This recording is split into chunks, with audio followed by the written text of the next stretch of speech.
I have become convinced that near-death experiences establishes the reality of life after death based on my own personal research and the research of many others. What's important is what led to me believing that near-death experiences prove life after death. And the answer is there's 9 lines of evidence that I've derived in my research.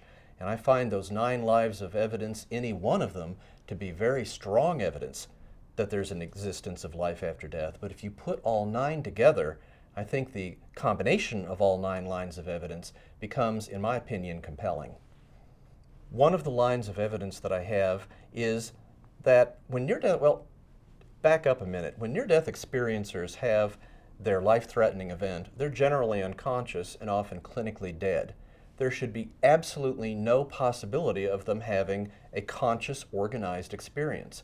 But what my research found was that 76% of the near-death experiencers surveyed indicated that their level of consciousness and alertness was actually greater than their level of consciousness and alertness during their everyday life. And that is medically inexplicable.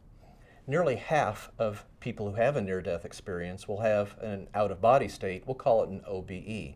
During that time, their consciousness rises up, and usually from an area above their body, they can observe both their own body, often frantic resuscitation efforts, and other earthly ongoing events going on, again at a time that they're often clinically dead.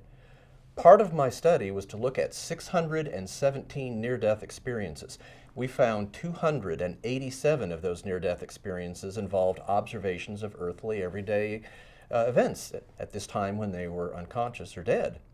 And to my considerable surprise, we found that an unbelievable 97.6% of the time, every observation that they were making, everything that they shared in our survey in their narrative form was realistic. In other words, there was nothing that seemed unrealistic about their observations of earthly events to either the near-death experiencer or to myself personally looking over their narrative. There's absolutely no medical explanation, even theoretically possible, for having a cardiac arrest, having your heart stop, and being under general anesthesia, and having these incredibly detailed, lucid, vivid, dramatic near-death experiences, especially if these near-death experiences occurring under such extreme situations are the same exact content of experiences that happen to all other near-death experiencers. There's no medical explanation for that possible whatsoever.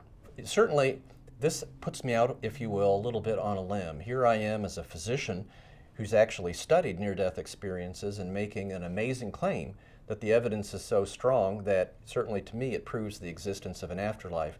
So I would emphasize I want every person to consider the evidence, wherever they find the evidence, whatever they consider the evidence to be, and make up their own mind about how strong they think the evidence is. It's not so important about my belief about what the evidence shows. What's important is what the evidence itself shows.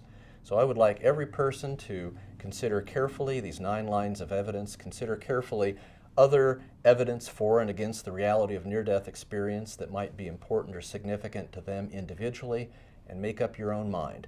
In a way, I've walked a mile in those shoes. I've considered a lot of other lines of evidence. I've lived my life. I've thought a lot about life after death. And at the end of all that thinking, at the end of processing all the data, I can tell you, for me personally, for Dr. Long personally, I am convinced that there is an afterlife.